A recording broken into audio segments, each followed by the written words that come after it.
होयोब्ला जोंफोरबोथ' गोरों नङा जोंबो सोलोंनो हायो दा बेनिखायनो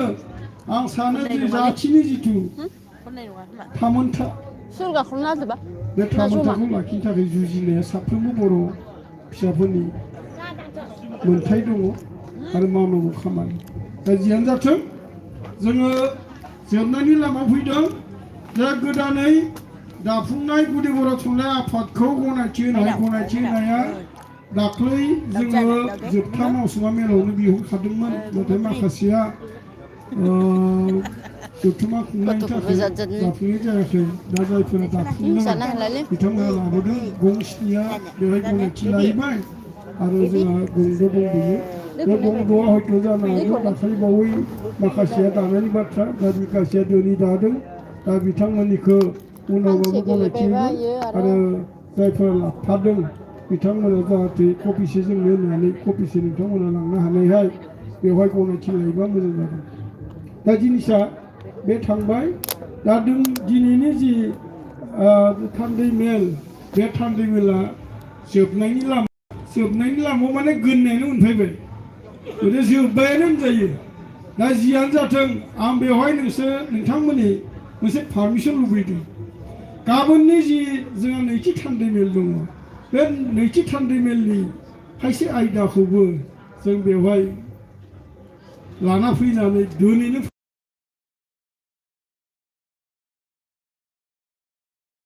न'आव थांब्ला गाबोन फैफिननाया खोब गोरलै जानाय नङा गतिके खराग खालार रखम जायोथ'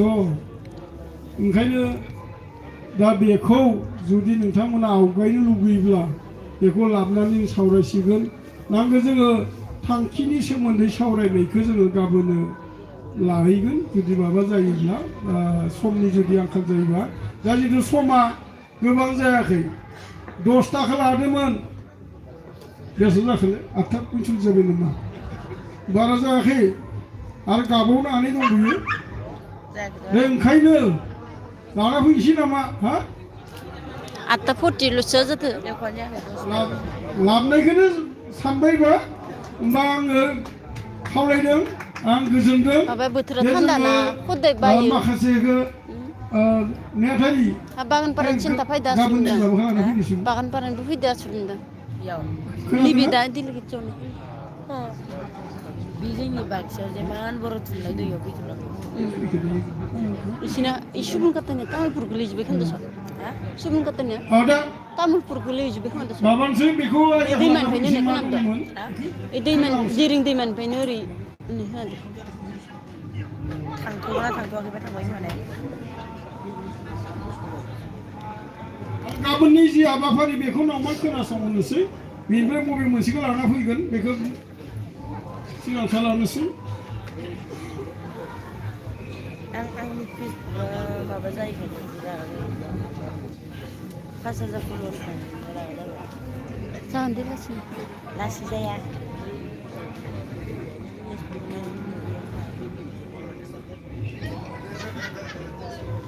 बेवहाय गाबोन नैथि थान्दै मेलाव जोङो सावरायगौमोन जेनेबा गुदि बर' थुनलाइ आफादनि नाजावनाय थांखिफोरखौ सावरायनाय बेखौ दोनथ'बाय गोजाम आफाद थिफायनाय गोदान आफाद दानाय बेखौ लाना फैनो लुबैदों नङा होमबा आच्छा होमबा जोङो बेखौनो जागाय थिसननोसै दा थिसननायनि लोगो लोगोनो बेवहाय आङो जि गोजाम आफाद बे गोजाम आफादखौ सिफायना लाग्रोनांगोन बिनि उनाव गोजाम आफादखौ सिफायनानै जोङो गोदान आफादखौ दानो आखायाव लासिगोन दा बेवहाय आंनि दा फाला जाबाय आं बेखौ फंनैसो बुंनोसै बारा गोबाव बुंनोबो लुबैखाया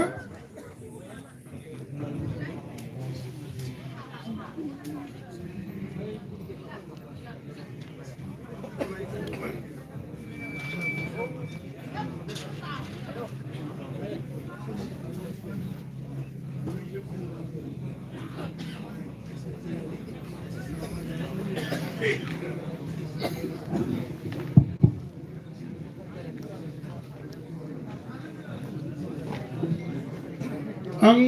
बारा सोमोन्दो लालिया नामा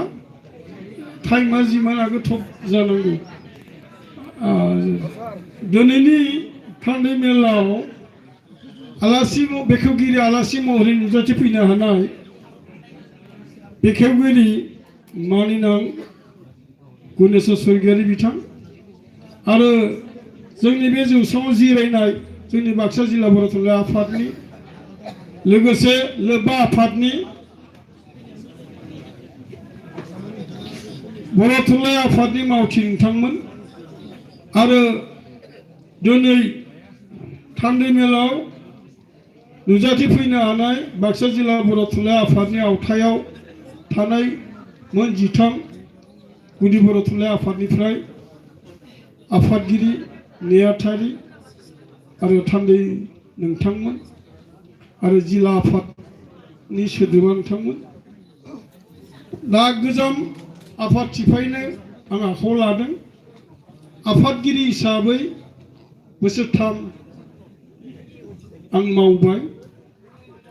दा बेवहाय आं बुंनो लुबैदों जे आङो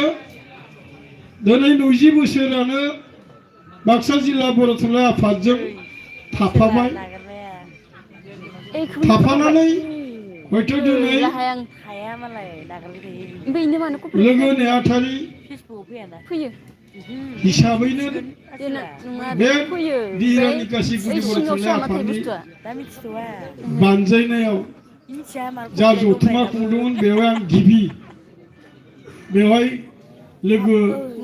नेहाथारिमोन आरो नेहाथारि जादोंमोन जोंहा साहित्य अकादेमि बान्था मोनगिरि आरो गुन गोनां फोरोंगिरि बान्था मोनगिरि जोंहा देवबा दामसियारि बिथाङानोमोन जियानो जाथों बिदि आं फैनानै दिनै नेहाथारिबो जाबाय लेङाइ आफादगिरिबो जाबाय आफादगिरिबो जाफैबाय